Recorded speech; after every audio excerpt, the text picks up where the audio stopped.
سوێن بەخوای ئەرز و ئاسمان هەتا ئەمڕۆ پەیوەندیم لە لایەنگەری هیچ حیزبێکی ئیسلامی علمانی نیم. هیچ کەسێک بێمنەتم چی هەیە بان ژێر بەڕە بێنە بان بەرە، بەڵام بە بەڵگەوە نەک بە بوختیان. ڕۆژێ مامۆستایەکی ئاینی بەداخەوە لەم شارە وتیمانە عاید بە ئیسرائیلن، گەنجێ وتی مامۆستا بەڵگە چی؟ وتیمانە ژن بە خۆڕایی مارە بڕن. تخوا ئەمە بەڵگەیە؟ من ژن بە خۆڕایی مارە بڕم ئیسرائیلیم. بەخوا کەسێکی معروف ناسراوە. من دەڵێم سوێن بەخوا پەیوەندیمان بە هیچ حزبێکی سەرزەویەوە نییە.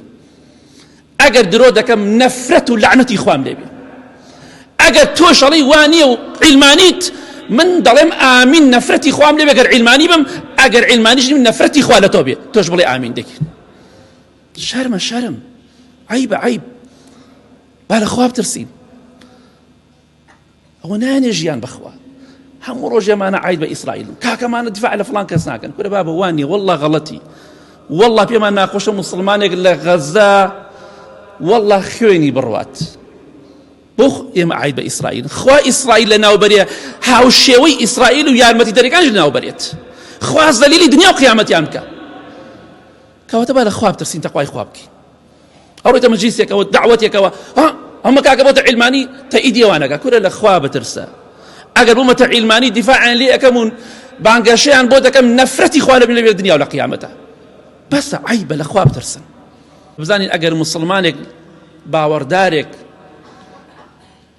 غەڵەتێکی کرد، هەڵەیەکی کرد، کاکە تۆ ئەتوانی بڵێ فڵان کەس هەڵەی، بەس کاکە یەکسەر مەیکە منافق، یەکسەر مەی نێرە بۆ هەنێ شوێن.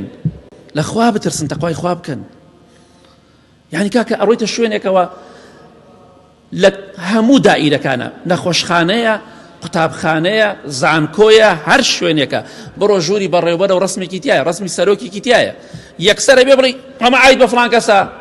کاکە چەند ساڵە گوێمان لێ 15 ساڵ 30 ساڵ گوێمان لێ کاکە ئەم سەلەفیانە عاید بە ئیسرائیلن، ئەوڵێ عاید بە سعودیەن، ئەوڵێ عاید بە عیلمانین. دەی من شتێک دەڵێم، تۆ بە من دەڵێ عیلمانی، بە هاوشێوەی من دەڵێ عیلمانی یا ئیسرائیلی جوولەکە. عاید بە ئیسرائیلن. والله تا ئێستا نازان پارەی ئیسرائیل ناوی چییە. سعودیە زان چونکە هەمان چوونە بۆ عومرە و حەج زانین ڕیاڵی ناوە، بەس بەخوا نازان پارەی ئیسرائیل تا ئێستا نازانم ناوی چییە. چی پارەیەکیانی نازانم، بەخوا عوملەکەیان چییە. ئیتر لەکوێ پیاوی ئیسرائیلم من، بەخوا زۆربەتان نازانن. سەیری کە تەماشاکە نابێ بڵێ کاکە ئەم مدیرە عاید بە فڵان حیزبە، لەبەرەوە ڕسمێکی داناوە. کورە لە خوا بترسن، لە خوا بترسن، لە خوا بترسن.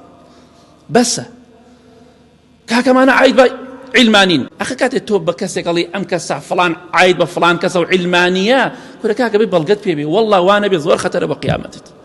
بە چی بەڵگەیەک ناکرێ هەر کەسێکت بینی لە شوێنەکە یەکسەر تۆمەتێکی بە دروستکەی. کاکە کابرا چۆتە مەقڕێک و احتیمالەیە لەوانەیە کابرا بایان کرد بێت داماوە، تۆ چوزانیە لە خۆتۆ مەڵێ ئەمە عاید بە فڵان کەسە. کابرا شتە دعوەتێک و دانیشی لەوانەیە کۆمەڵی خەڵکی خراپی تیا بێ، یەکسەر تۆ هەلە خۆتۆ تعریف و پێناسە و ئینسانە سەروانە مەکە. کاکە جاری وایە خەڵق و عیلمی غەیبی پێ نییە ئەچێتە شوێنێک و وەزعەکە چۆنە نازانی. برای بڕێ کەسان هەتا ئێوارە هەڵەپەڕن لە شایە هەڵەپەڕن، خۆتان و ژنەکانتان سافیرەیە لەولاشە قسە بە موسڵمانەکەن. تۆ شەرم ناکەی لە خۆت؟ تۆ خۆت بینیوە؟ عائیلە و خێزانی خۆت بینیوە؟ قسە لەسەر خەڵکەکەی؟ ژنەکە سینگ و سەری بەدەرەوەی قسە بە خەڵکەکەی؟ بڕۆ سەرت داخە سەرشۆڕێک ئەو ئینسانانەی کە ئەوە حاڵەکەیانە چۆنە بێ قسە بە خەڵکی بکەن، چۆنە بێ قسە بە ئەهلی مزگەوت و جومع و جەماعەت بکەن. ئینسانێکی فاشل دوو لە ڕێی بەڕێستان، خۆی و خێزان و کچی فاشل، هەتای وەرە خەڵکی سەیریانەکە فڵان کەس غەڵەتی کرد. خۆت بینیوە تۆ؟ هەی نەگبەت. هەر کەسێک بوختیانێ بۆ موسڵمانێ بکە، شتێکی بۆ هەڵبەسێ ئەو کەسە ئەو شتەی نەکرد بێ، شتێکی پێ بڵێ ئەو کەسە نەیکرد بێ، ئەو کەسە وانە بێ، ئاگاداری خۆت بە لە خۆتە تۆمەت بە خەڵک دروست مەکە. خۆشەویستی خوا فەرمێ صلی الله علیه وسلم لە ڕۆژی قیامەتە ئەم ئینسانە سزاکەی چییە؟ تەنها بوختیانێکت کردووە، یاخود کەسێ بوختیانی کردووە لە تۆڕە کۆمەڵایەتیەکان، تۆش دەستخۆشی لێ کردووە.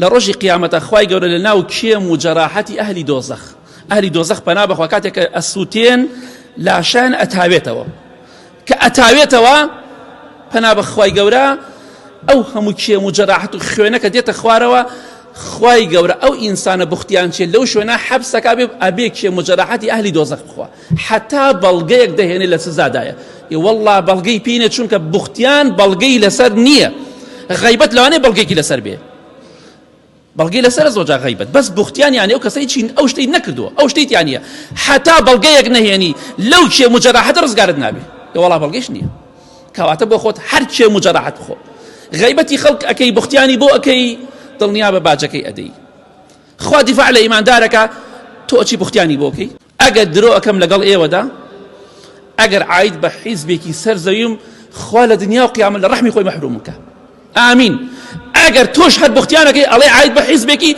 خوا لە دنیا و قیامەت لە ڕەحمی خۆی مەحرومت کە تۆش بڵێ ئامین بزانێڵی وەک من لە خوا بترسن حتا مردن ئینشەڵڵا نە حیزبایەتی بڵێ نە حیزبایەتیشەکەم باوەڕشم پێی نییە